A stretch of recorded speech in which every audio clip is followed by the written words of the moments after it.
Attamoltan kabajamtoota daawwattoota keenya as Washington DC irraa stuudiyoo jirurraa anjaalannee gammadaati har'a keessummaa biyyaa dhufan tokkoon fudhadhee dhiyaadheeraa of barsiisu.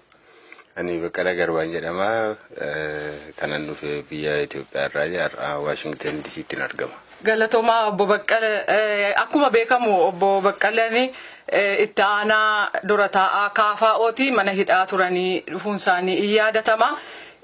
Jalqabaa waan isin gaafachuu barbaadu obbo Baqqalaa dhiyoo kana funyee shoo irratti dhiyaattanii waan jettan qabdu. Isin barsiisaa ta'uu keessan beekaa nama siyaasaa ta'uu keessan beekaa ogeessa fayyaatis jettaniittu mee waan sanaan jalqabnu.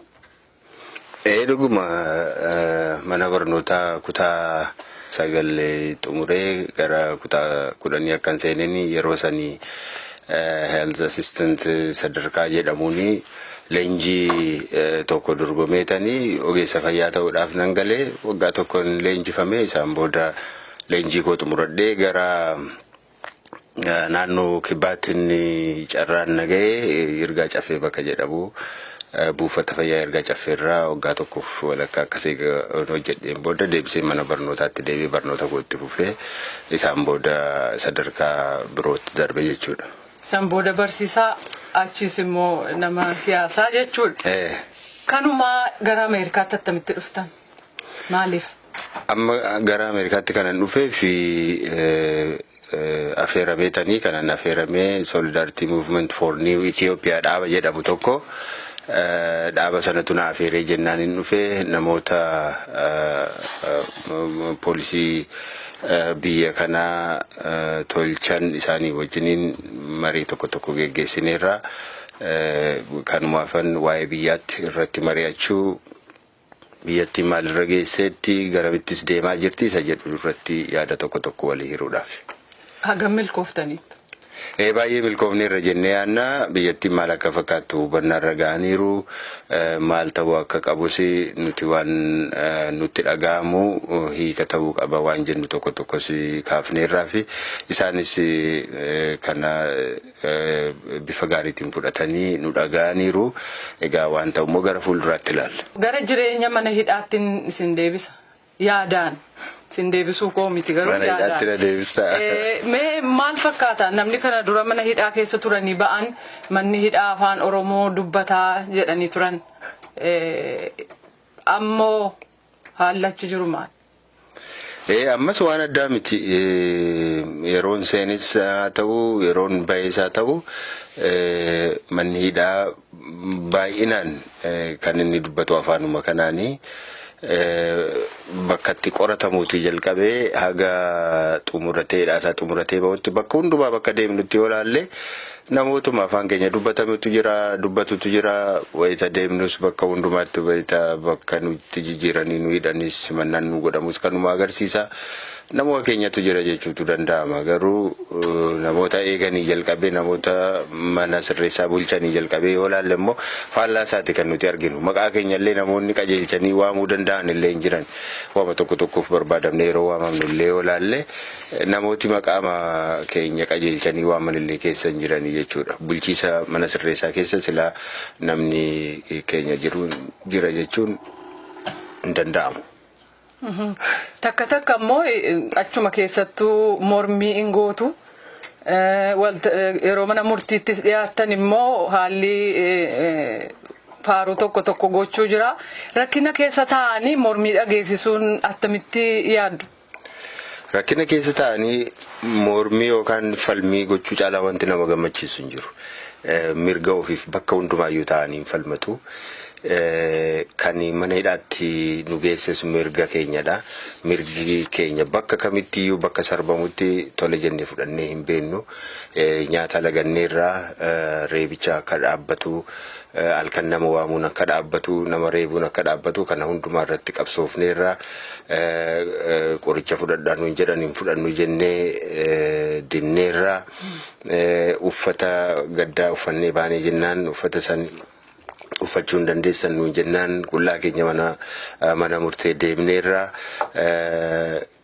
nyaata malee guyyaa 9 bulleerraa qabsoo gochuun nurra jiru hundumaa goonee mirga keenya haga dandeenyutti kabachiifanneerra mirgi hidhamaa achi jirus akka kabajamuuf fakkeenya taaneerra yeroo nuti gallee fi yeroo nuti baanee wanti mana hidhaa keessa ture tokko hin turre jijjiirama guddaa agarsiifnee baaneerra jennee amanna. Galmee tokko keessatti namoota himatamtan 22 keessaa namni tokko ammayyuu hidhaa keessa jira. Nama sana dargaggoo Darajjee Margaati. Himata faayila kan keessan irratti cufame irratti inni waggaa 4 akka hidhaadhaan adabamu dheengaddatti murtaa'eera. Amma immoo waa'ee gubamuu mana hidhaa Qillinxoo wajjin wal qabatee himati isaa fooyya'ee akka laalamuuf namoota jedhaman keessaa tokko. Wanti galmee keessan irraa isa adda godhee wal gaafachiisu jira jettanii yaaddu? An akka yaadutti wanni adda taasisu tokkollee hin jiru. Namoonni yeroo dhiifama namoota siyaasaatiif dhiifama goone yeroo jedhe mootummaan wanna tokko godhee ture, waan dureen tokko dubbatee ture, namoota lubbuu dabarsan irraan kan hafe kan jedhudha. Gurbaa kanarratti lubbuun harkatti darbe hin jiru, qulqullaadha, beekamaadha. Hojjetaa ture, barataa yuunivarsiitii digirii lammaffaa ture, bakka inni ture beekamaadha. Waan inni keessatti qooda fudhatee fi qooda hin fudhatin hin beekama.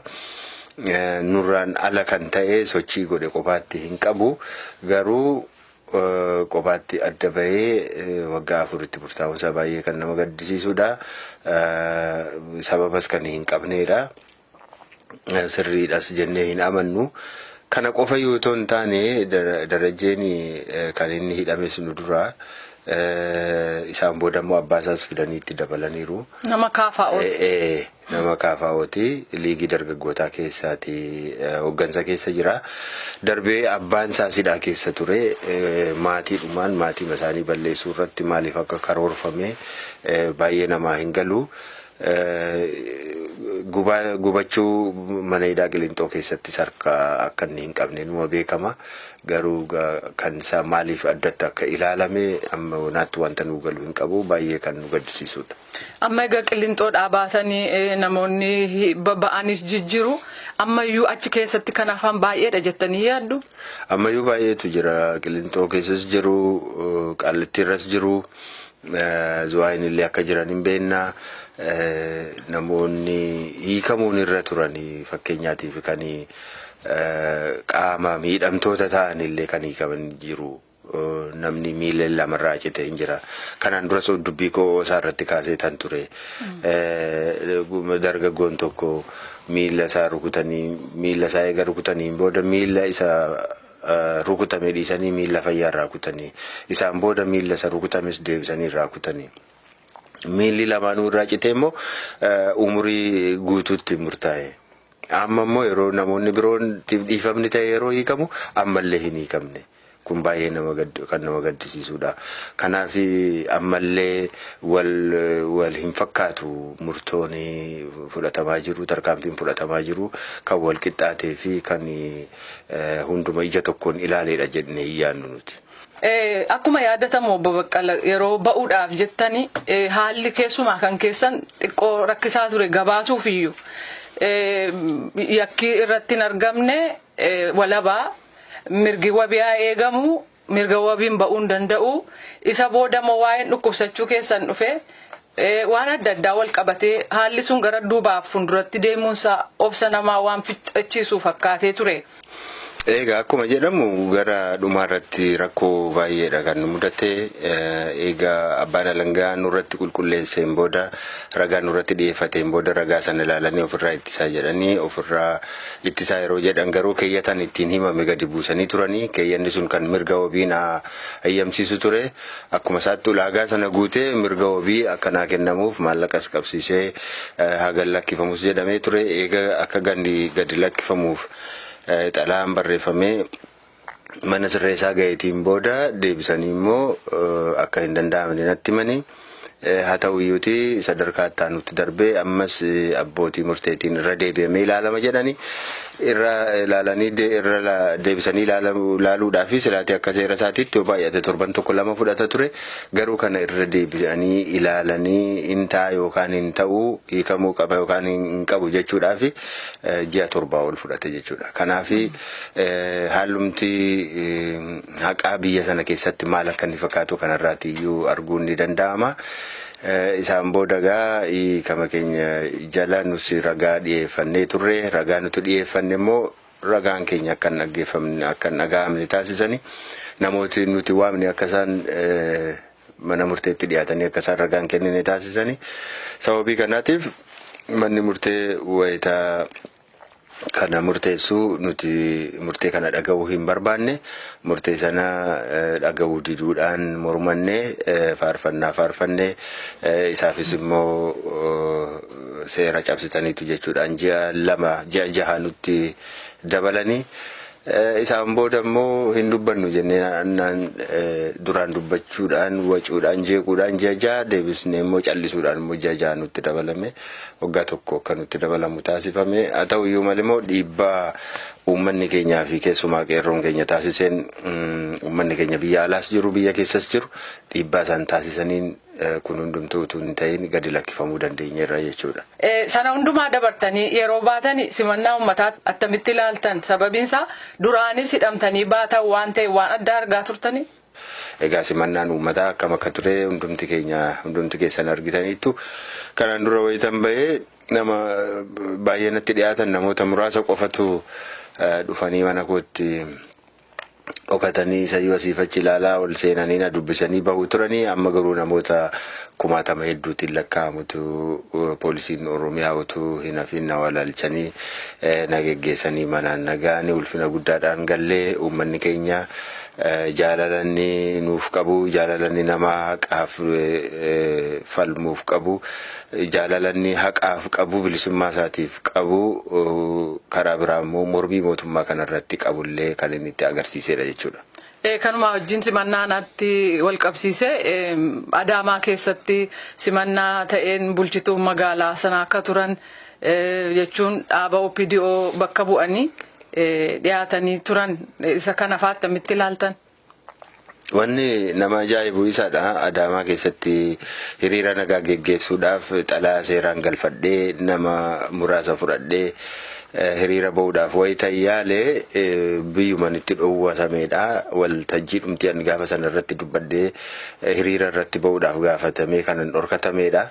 Haa ta'uutii egaa wayitan bahu garuu simannaa akkasii naa gochuun isaanii hagam dhaaba sana keessatti illee jijjiiramni kan mul'ate dhiibbaan uummataa dhaaba sanallee sadarkaa jijjiiruu akka inni of deebisee ilaaluu fi uummataa waliin akka inni dhaabbatullee akka dirqisiise ta'uu isaati kan nuti argine fedhii namoota immoo dhuunfaadhaan keessa jira kanaatiif isaaniin illee Adaanechiin illee baay'ee galateeffadha ammallee galatti isaaniin badine.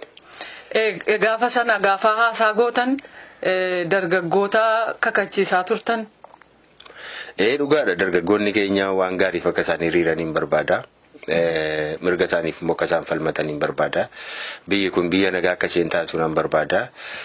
Biyyi keessa jirru addunyaa dhumti utuu nagaa taate nagaan waliin jiraachuudhaan danda'ameeti nan jaalladha.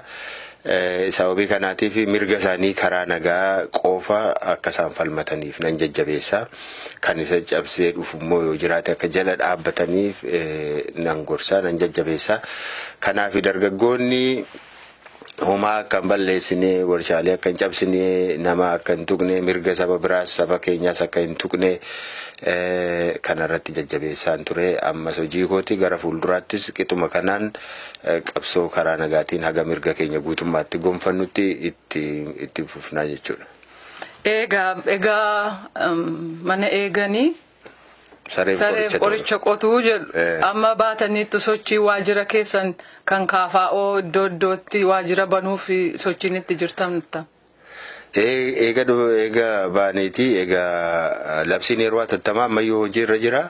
Haa ta'u iyyuu malee haguma labsiin sun osooma labsiima sana keessa yoo taane hojii keenya hin dhaabne waajjiraalee bakka adda addaatti banneerra akkuma jettee Adaamaa irratti banneerra Fiichee irratti banneerra Amboo irratti banneerra Jimma irratti banneerra Nageellee irratti banneerra Shaashamannee irratti banneerra Gimbii isa duraan ture jajjabeessineerra. Kanaatiif isa durii caalaa jabaannee hojjechaa jirra miseensa horachaa jirra qophii filannoo bara 2011 akka lakkoofsa Itoophiyaatti aanaa fi ganda keessatti geggeeffamuudhaaf jiru keessatti qooda fudhannee uummata keenya abbaa aangoo taasisuudhaaf qophii guddaa gochaa jirra.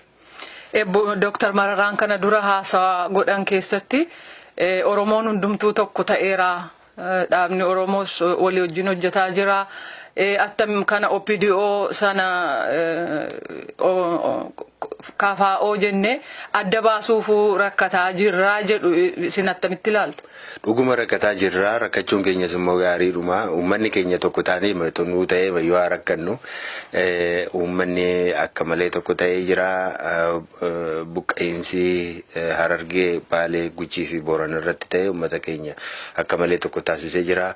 Saamiinsa lafaarraan kan ka'ee namoonni miidhaman gargaaruu irratti uummanni keenya tokko ta'ee jira. Waan hundumaatiin iyyuu wal quba qabaachaa jira. Kana wayita laallu baay'ee nu jajjabeessa. Amma abeelutu abaluu dhaaba isa kana dhaaba isa sana jechuun sadarkaa hin danda'amne irra ga'eera. Kanaafis immoo baay'ee nu Waaqayyoon galateeffadha. Kanarra ga'uun keenya sabi keenya akka saba tokkotti ka'uu danda'uunsaa gaariidha. Haa ta'uyyuu malee akkuma kanaatti akka itti fufuuf hawwii koo ta'e sirnaan dorgomnee aangoo akka amma abbaa aangoo taanutti sirna kanarratti qabsoon jalqabamee itti fufuu qabu jedhee yaada. Gara mata duree gara biraatti ceena. Biyyattii iddoo baay'eetti walitti bu'iinsi gosaa jira. Walitti bu'iinsi gosaa kun dhaabatu turees kan itti caalu malee furmaata waariinsa qabuun qabu. Kan iddootti uummanni Oromoo miliyoona tokko ta'uyyuu itti godaanee iddoo adda addaatti itti rakkataa jira. Isa kana maaltu kaasaa walitti bu'iinsa gosaa kana jettanii yaaddu? Walitti bu'iinsa gosaa kakaasu dantaa namoonni aangoorra jiranii qaban guuttachuudhaaf yaalii isaan godhanidha kan kana kaasu. Uummata Somaalee fi uummata Oromoo yoo fudhannee madda tokkorraa hundee latiinsa tokkorraatii kan argamanidha. Ilmaan tokkodha obbolaawwanii waggaa dheeraadhaaf wal faana jiraataniiru amantii wal fakkaatu qooddatu afaan wal fakkaatu daangaa irratti dubbatu wal fuudhanii wal keessa deemanii walirraa horanii qabu. Tikfattee bultoota sababii ta'anii fi gamaa gamanatti deemanii bakka margi jirutti bakka eelli jirutti walii qooddatanii waliin jiraataa turaniiru. Amma wanni kana uumuu danda'e walitti buusuu ka danda'e namoonni aangoorra jiran kan kontrabaandii daldalan kan daldala seera alaa kan geggeessantu jiru. Isaan immoo dhiifama aangawoota mootummaa dabalatee namoota guguddoodha.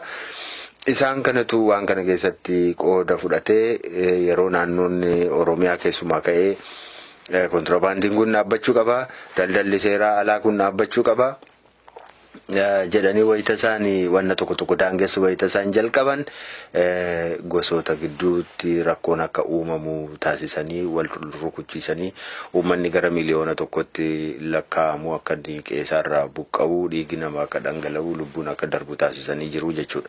Bakka adda addaatti illee kanumadha kan taasifamaa jiru. Fakkeenyaatii fi Beddelleetti uummata Oromoo fi uummata Amaaraa gidduutti rakkoo kaasanii rakkoon sun jabina mootummaa hooggantoota mootummaa naannoo Oromiyaatii fi hooggantoota naannoo mootummaa naannoo Amaaraatiin tasgabbaa'uu danda'eera. Garuu waan guddaa akka ta'u rakkoon akka uumamuufidha kan kaayyeffamee ture. Ammallee waan akkasii darbee bakka hundumaatti ni mul'ata. Amantiiwwan gidduutti illee rakkoo uumuudhaaf yaaliin godhamu ammallee hin raawwatiin jira. Garuu kun hundumtuu fedha uummataatiin kan ta'u uummanni karoorsee kan hojjetu uummatee ofiisaatiin ka'ee kan raawwatu osoo hin taane namoonni dantaa isaanii barbaadan Keessumaa namoonni amma aangoo gallakkisneerra aangoo nurkaa baheera jedhanii qaamonni yaadan biyya kana keessatti jeequmsi uumamee yoo nuti jiraanne malee biyya kana nami biraan bulchuu hin danda'u, biyyi kun nagaas argachuu hin danda'u, nu malee nami bulchuu hin danda'u isa jedhu agarsiisuu sababii barbaadaniifidha. Keessumaa mootummoota biyya alaa jiranitti hagammaatti kan isaan himaa turan, kan isaan agarsiisaa turan mootummaan keessumaa olaantummaa TPLFin biyya sana bulchaa ture yoo aangoorra hin jiru yoo ta'e biyyattiin rakkoo keessa akka buutu himaa turani. Sababii kaniif kun akka mirkanaa'u barbaadu. Egaa kana sababii ta'eef nuti uummanni keenyas kana dammaquu qaba. Mootummoonni illee akka isaan kana hubataniif illee hubachiisaa jirra. Eenyullee saboota kana yoo walitti buusuudhaaf yoo yaale uummannis akka walitti hin buuneetiif gorsaa jirra. Gara fuulduraatiif biyya keenyaaf waan gaarii hawwina, nagaadhaan wal faana guddachuu tokkummaa biyyattii eeguudhaaf qabsoo godhamu keessatti nus karaa nagaa keessatti gumaachuu barbaanna. Kanaatiif mootummaan yoo nu waame nu wajjiniin isaa haasa'uu ni feena. Kana keessatti qooda keenya bahuu barbaanna jechuudha. Gara mee haala amma biyya keessatti mul'ataa jirutti deebina.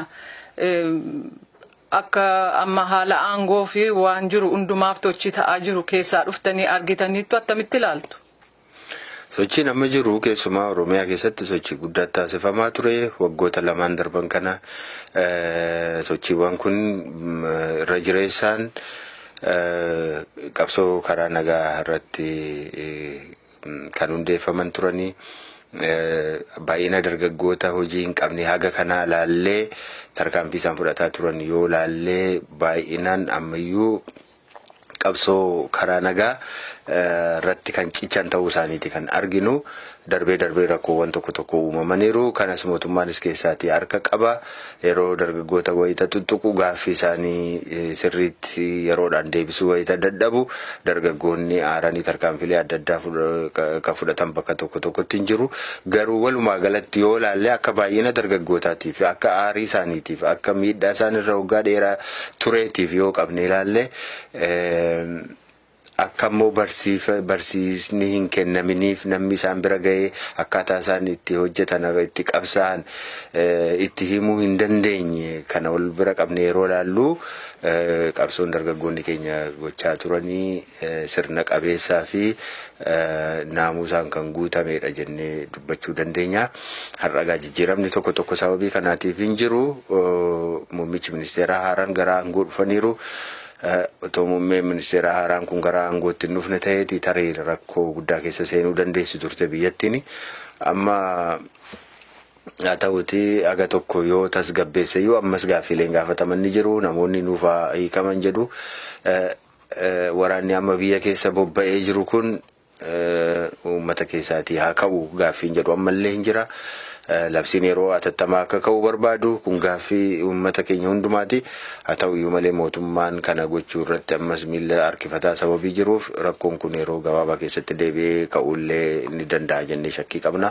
Kanaatiif mootummaan yeroodhaan kanarratti tarkaanfii fudhachuu akka qabudha kan nuyi akeekkachiisu yookaanis immoo gorsuu kan nuti barbaannu. Asirratti obbo Baqqala yoo labsiin yeroo hatattamaa ka'ee jeequmsi inammaataa sodaan jedhu jiraa kanneen jedhan jiru. Inammaatu akkamitti inammaata ilaaluu danda'a namni hundumtuu arguu danda'a. Labsiin yeroo hatattamaa eega labsameen booda moo isa duradha kan jeequmsi ture yoo jedhamee numa ilaalama. Waggaa darbee bara 2009 kan Itoophiyaatti jechuudha. Ayyaana irreechaa geggeeffame keessatti fakkeenyaatiif waraana guddaa ture yookaan eegumsa goona jedhanii helikooppitariidhaan taankiidhaan maaliidhaan eegaa turan. Waraana baay'ee achitti bobbaasanii turan. Poolisiin federaalaas waraanni raayyaan waraanas bobba'ee ture. Haa ta'uyyuu malee maaltu ta'e achirratti nama hedduudha kan dhume nama 600 oltu du'ee bishaanitti gadi naqanii boollatti gadi naqan. Kuni sababii raayyaan waraanaa achi jiraachuun isaa homaa nagaan eegsifne. Waggaa isaatti immoo maaltu ta'e raayyaan waraanaa tokkollee hin turre. Uummanni wal ijaaree akka aadaa isaatiitti foollee isaatiin geggeeffamee ayyaana isaa geggeeffatee wanti tokko hin jiru. Qodaan tokko hin cabne lubbuun tokko hin baane. dhiigni dhangalaanee wanti tokko hin taane. Kanaatiif raayyaan waraanaa uummata keessa jiraachuunsaa har'a wanta tasgabbeessuu hin qabu. Biyya sana tasgabbeessaa hin jiru. Biyyi sun bakka raayyaan waraanaa qubate hundumaatti jeequmsa keessa jirti. Bakka raayyaan waraanaa hin jirretti immoo nageenyaan bulaa jira. Kanaatiif uummanni hin barbaannu nu keessaa bahanii jedhee kan inni gaafatuuf sababii kanaatiif. Kanaaf namoonni akkana jedhan tariitii akkasumatti ta'anii bakka tokko ta'anii dubbisaa kan quba hin qabne yookaanis otoma quba qabaatanii jallisuu kan barbaadan yoo ta'e malee eega labsiin yeroo atattamaa labsameen booda namoota baay'eetu du'e, qabeenya baay'eetu saamame, dubartoota baay'eetu gudeedame, rakkoo baay'eetu uumame. Manneen barnootaa keessatti rakkoolee guguddaa hedduutu mudate jechuudha. Isa dura dhiisaa yoo jedhan akka aadaa isaatiitti dargaggoonni ni dhiisu turanii, karaa yoo cufan banaa yoo jedhan ni banu turanii, yeroo qaba ture, waan hundumtuu sirnaan gaggeeffama ture. Mormiidhuma akka hin mormanneef labsameedha jennee yaanna.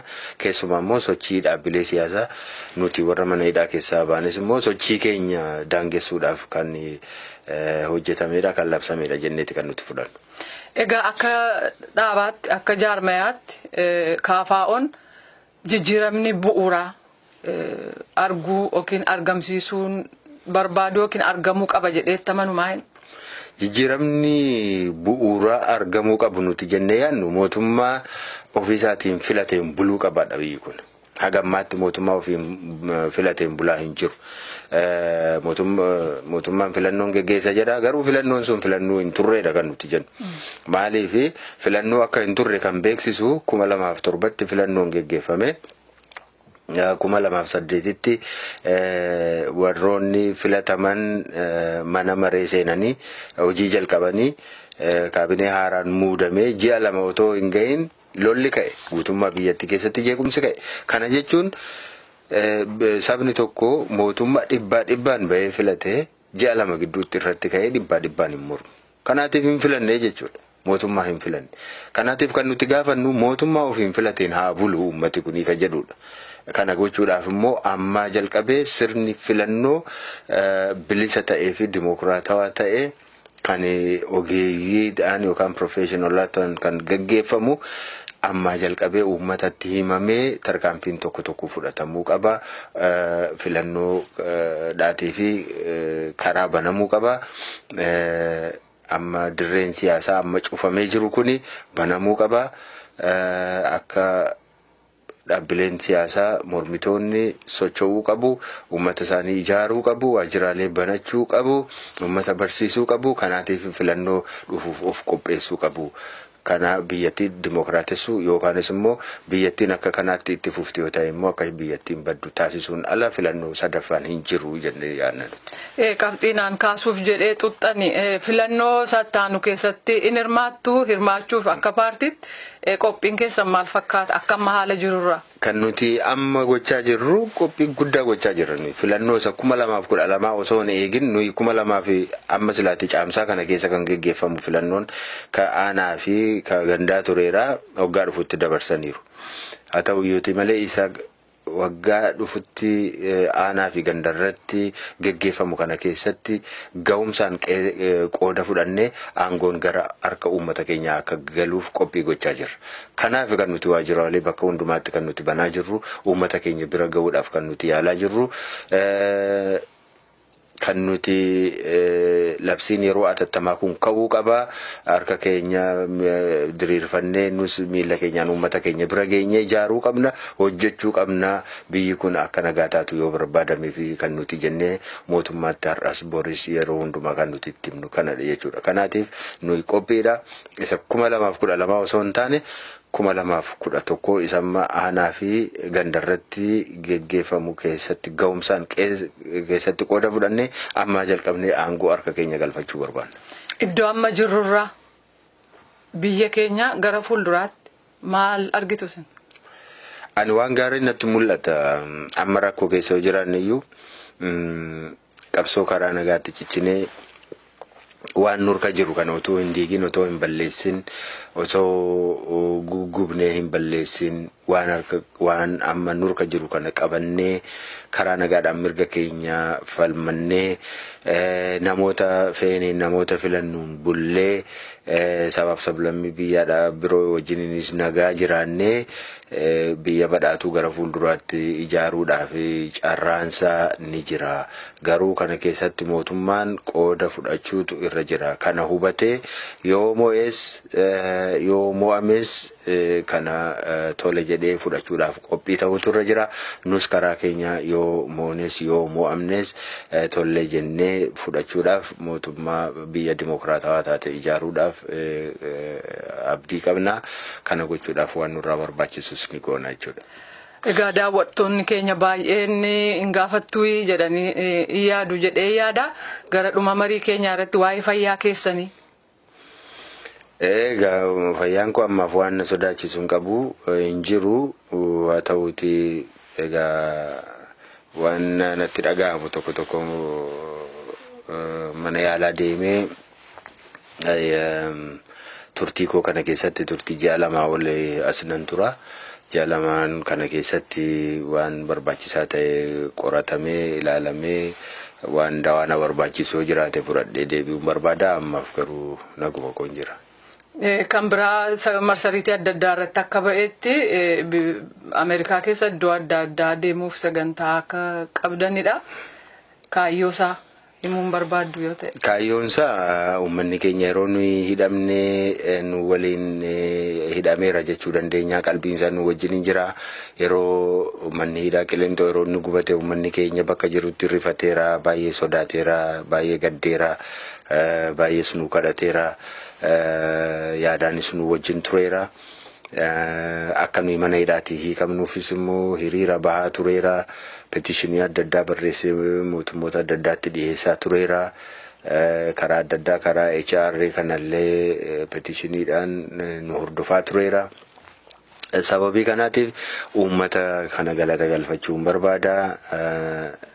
Bira dhaabbadhee nagaa kennee harka fuudhee nagaa ta'uu koo itti himee galateeffachuun barbaada. Kanaaf ani dubbisuun barbaada irra deeme jechuu kooti.